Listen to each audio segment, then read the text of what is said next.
Hello friends, welcome to the Nursing Glow. Today we discuss about diabetic nephropathy. Diabetic nephropathy क्या एक renal disease है जो कि kidney की सेकेंडरी कॉम्प्लिकेशन भी मानी जाती है। डायबिटिक नेफ्रोपैथी में क्या होता है कि किडनी डैमेज हो जाती है because caused by long term uncontrolled diabetes. जब कोई अनकंट्रोल्ड डायबिटीज़ होती है, चाहे वो टाइप 1 हो चाहे टाइप 2, इस कंडीशन में डायबिटिक नेफ्रोपैथी पेशेंट को देखने को मिल जाती है। बिकॉज द रीज़न क्या है इसके पीछे, हाई ब्लड शुगर लेवल जो होता है हमारी बॉडी में, उसकी वजह से डैमेज हो जाती हैं स्मॉल ब्लड वेसल्स। अब स्मॉल ब्लड वेसल्स कौन सी? ग्लैमरुल, जो किडनी में प्रेजेंट होता है, एज अ फिल्ट्रेशन का काम करता है। उसकी वजह से डायबिटीज़ के वजह से वो डैमेज होने ब्लड वेसल्स शुरू हो जाती हैं और बहुत सारी कंडीशन इसमें देखने को मिल जाती है, जिस वजह से जब ये स्मॉल ब्लड वेसल्स डैमेज हो जाती हैं उस वजह से प्रोटीन लीक होना यहाँ से शुरू हो जाता है। अब इसकी इटियोलॉजी क्या है? हाई कोलेस्ट्रॉल की में देखा जाता है, हाई ब्लड प्रेशर में देखा जाता है, स्मोकिंग में हम ये सब देख सकते हैं।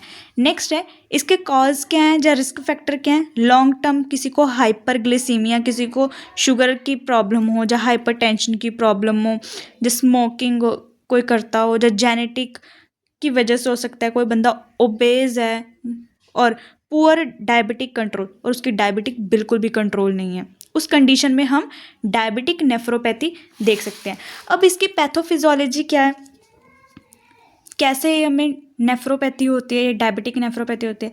फर्स्ट क्या है, जब हमारे बॉडी में हाई ब्लड शुगर लेवल हो जाता है उसकी वजह से क्या होता है, हमारी जो स्मॉल कैपिलरीज हैं वो डैमेज हो जाती हैं। डैमेज होने के कारण क्या होता है कि वहाँ की जो मेम्ब्रेन है, ग्लैमरुल्स की जो मेम्ब्रेन है वो थिक हो जाती है और वहाँ से लीकेज होनी स्टार्ट हो जाती है। और किसकी लीकेज होती है? प्रोटीन की, एल्ब्यूमिन की। प्रोटीन वहाँ से लीक हुआ, कौन सा प्रोटीन लीक हुआ? Specially albumin. हमारे बॉडी में कौन सा, किडनी में कौन सा प्रेजेंट होता है? एल्ब्यूमिन। वो लीक होना शुरू हो जाता है, किस में होता है? यूरिन में लीक होना शुरू हो जाता है। जब ये डैमेज वर्स हो जाता है, बहुत बड़े लेवल पर ये देखने को मिलता है, तब ये मैक्रोप्रोटीन यूरिया हमें देखने को टेस्ट्स में मिल जाता है। अब इसका एल्ब्यूमिन के बारे में कैसे पता चलता है? जो यूरिन होता है उसमें कुछ क्लाउडी फॉर्म्स नज़र आने शुरू हो जाते हैं, जिस वजह से पता चलना शुरू हो जाता है कि किडनी में कोई दिक्कत आ गई है।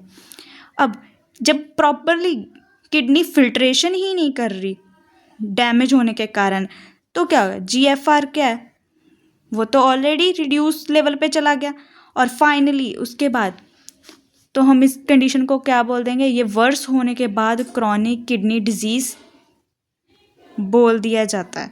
और क्या बोलते हैं इसको? एंड स्टेज रीनल डिजीज़ भी बोला जाता है। नेक्स्ट है इसके साइन एंड सिम्पटम हमें कैसे पता चलेंगे? फर्स्ट है माइक्रो एल्ब्यूमिन टेस्ट में पता चल जाता है। एल्ब्यूमिन के कुछ स्पॉट्स आने शुरू हो जाते हैं हमारे यूरिन में। प्रोटीन यूरिया अडीमा स्वेलिंग होनी शुरू हो जाती है। पेशेंट को हाइपरटेंशन की प्रॉब्लम होती है, फटीग हो जाता है, फॉर्मी यूरिन, जैसे मैंने बताया कि क्लाउड से फॉर्म होने शुरू हो जाते हैं, और लो GFR इसका रेटिंग बहुत कम हो जाता है और हमारी बॉडी में कैरेटीन लेवल बढ़ जाता है, हाई कैरेटीन लेवल हो जाता है। नेक्स्ट है हम डायग्नोस्टिक इवैल्यूएशन कैसे कर सकते हैं? फर्स्ट यूरिन एग्जामिन करेंगे। हम यूरिन एग्जामिन करके हमें क्या क्या पता चलेगा? फर्स्ट हमें एल्ब्यूमिन के बारे में पता चलेगा, उसका लेवल कितना है हमारी बॉडी में। ब्लड यूरिन नाइट्रोजन के बारे में पता चलेगा। सीरम कैरेटीन कितना है हमारी बॉडी में, हाई है लो है, इसके बारे में पता चलेगा। BP मॉनिटर करेंगे पेशेंट का। नेक्स्ट है किडनी अल्ट्रासाउंड के लिए पेशेंट को रेफ़र कर देंगे कि करना है। नेक्स्ट है मैनेजमेंट कौन कौन से होते हैं? Medical management and nursing management. Medical management में हम सबसे पहले क्या देखेंगे? Strict blood sugar control. उनको बोलेंगे कि ब्लड उनका फर्स्टली हमें शुगर लेवल कंट्रोल करना होगा। नेक्स्ट हम उनका BP कंट्रोल करेंगे, इनिबिटर्स देंगे उनको। नेक्स्ट है लो प्रोटीन डाइट, उनको प्रोटीन की डाइट हम लेस प्रोवाइड करेंगे और पोटाशियम लेवल उनको उनकी डाइट में कम रखेंगे, और लो सोल्ट क्योंकि उनका BP भी बढ़ रहा है। नेक्स्ट है अगर कोई पेशेंट स्मोकिंग करता है तो उसको स्मोकिंग करने के लिए मना करेंगे। अगर पेशेंट की डायलिसिस होनी है तो उनको एज अ डायलिसिस के लिए भी रेफ़र कर दिया जाता है, और अगर रिक्वायर है तो किडनी ट्रांसप्लांट भी किया जाता है पेशेंट के अंदर। नेक्स्ट है नर्सिंग मैनेजमेंट कैसे कर सकते हैं। फर्स्टली एक नर्स को मॉनिटर करना होता है बीपी, उसका ग्लूकोज लेवल, और हमें उनका प्रॉपर चार्ट जो है देखना होता है। असेस करना होता है एडिमा को चेक करके हमें पता चल जाता है कि कितना पेशेंट के अंदर प्रॉब्लम आ रही है।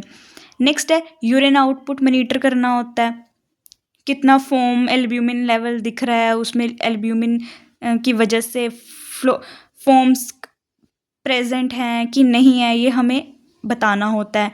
इनकरेज करना होता है पेशेंट को रेगुलर फॉलोअप करने के लिए। लो सॉल्ट इनटेक वाली उनको डाइट प्रोवाइड करनी होती है, लो प्रोटीन के बारे में उनको डाइट देनी होती है। टीच करना होता है फुट केयर के लिए, उनको एक्सरसाइज के लिए और बताना होता है। और सबसे ज़्यादा पेशेंट को अवॉइड करना क्या होता है, नसेड्स, जो कि हार्मफुल होते हैं किडनी के लिए। ये सब क्या है, डायबिटिक नेफ्रोपैथी की कंडीशन में हम सबको देखने को मिल जाता है। Thank you for watching a video.